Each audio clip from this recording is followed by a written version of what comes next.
Hello, welcome back. We are on chapter 4 of Help, I'm a Prisoner in the Library.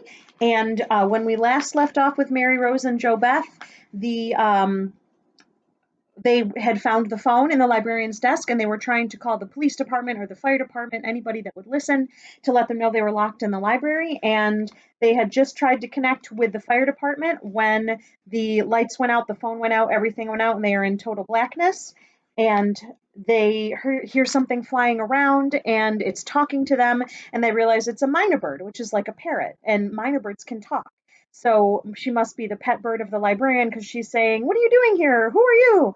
Um, and they find a flashlight and they are just starting to explore when they hear a loud bump over their heads, like something fell on the floor, and then they start to hear moaning. So that is where we left off in chapter 3, and we're going to pick up chapter 4. Once again, Help, I'm a Prisoner in the Library by F. Clifford. Chapter 4, The Awful, Quiet, Dark Emptiness. Jo Beth grabbed her sister so hard that Mary Rose dropped the flashlight. "Don't keep doing that!" Mary Rose exclaimed. She dropped to her knees and started to fumble about on the floor for the flashlight. "You said we were safe because the door was locked. You said nobody could get in. Well, something got in," Jo Beth said, sounding as though she blamed Mary Rose for the thump, the bump, and the moaning. There's no use arguing, thought Mary Rose. She began to pull at her lip. She had a big decision to make, and her sister was no help at all. The question was, should they hide downstairs, or should they go upstairs to see who or what was there? The best place to hide, of course, would be in the room with the kid hack. Better still, she and Jo Beth could dress up in the old clothes and sit inside the hack, even though the idea of sitting down beside the dolls made her skin feel a little crawly. "Mary Rose!" Jo Beth's voice dropped down so low Mary Rose could hardly hear what she was saying. "Let's hide until morning." There she went again, reading Mary Rose's mind. "What's your name?" the mynah bird croaked suddenly. "What's your name, child?" "Oh, be quiet, you silly bird!" Jo Beth demanded. Quickly, Mary Rose explained about going back to the kid hack room. Jo Beth liked the idea, especially the dressing up part. Mary Rose pressed the on button and pointed the tiny flashlight straight ahead. Then they tiptoed across the room, being careful not to bump into anything on the way. They didn't want the thing upstairs to hear them. The mynah bird flew beside them, its wings fanning them with cool air. "If that bird says one more thing," Jo Beth started. "He's supposed to talk. He's a mynah." Jo Beth stopped walking so suddenly Mary Rose ran right into her. "I wish you'd stop doing that. Be sensible. Why do you have to be so sensible all the time?" "I'm not going to change in the middle of the night, in the middle of a library, in the middle of no place, just because you're afraid," said Mary Rose in an angry voice. I'm going to pause to show you a picture. This is Mary Rose and Jo Beth shining the flashlight to the ceiling when they hear the thump.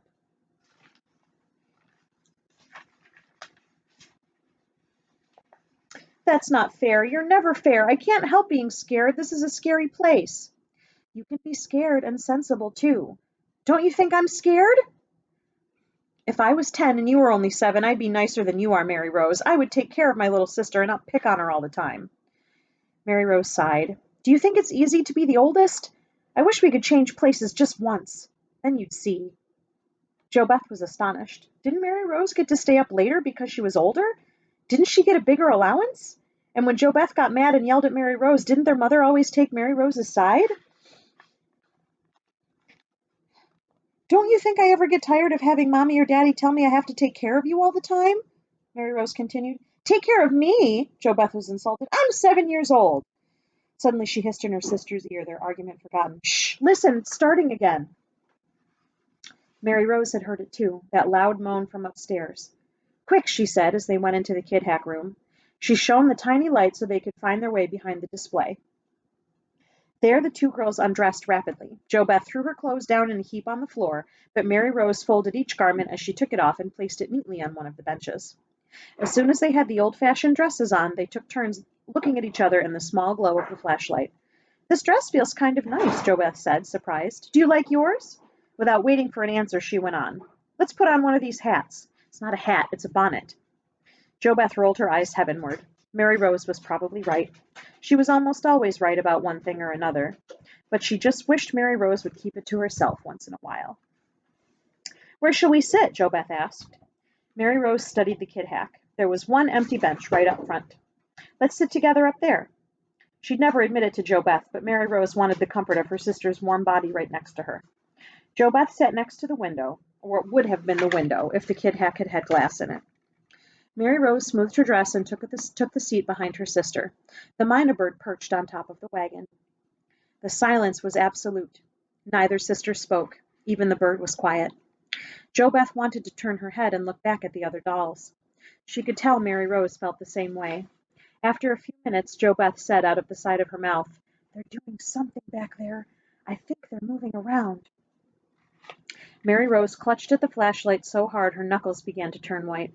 "They're mannequins," she hissed. "They can't move." "Turn the light on and let's look." Jo Beth couldn't bear not knowing, and neither could Mary Rose. She turned on the flashlight. Slowly, very slowly, the girls peered back over their shoulders. The light shone directly on the glassy eyes of the dolls. Jo Beth gasped. She knew it. Those glittering eyes were fixed on her. They were hard and unfriendly. "I'm getting out of here," Jo Beth whispered. The mynah bird flew down and landed on one of the dolls. "Off with their heads!" It nipped at the doll's bonnet, which slipped off, taking with it the wig underneath. The bald head looked menacing. Jo Beth jumped down from the wagon, her sister following right on her heels. The mynah bird flew along with them. "I wish we could turn him into a flying carpet and fly right out of here," Jo Beth whispered. "I don't like this place. If we ever get out, I'm never coming back." Mary Rose just held her sister's hand and led her back to the librarian's desk. It seemed to her the safest place to hide, for the moment. When they were under the desk, she told her sister to be quiet.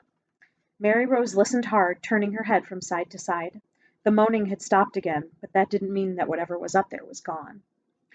"I have to know," she thought. It was the same sensation she had had in the kid hack, when she had had to put the light on and turn around and see what the dolls were doing. Knowing was bad, but not knowing was even worse. She took a deep breath. "Jo Beth, you can stay here if you want to, but I'm going upstairs to see what's up there." Jo Beth put out her hand as if to stop Mary Rose. She wanted to plead with Mary Rose not to leave her, but she knew what Mary Rose was like once she had made up her mind about something.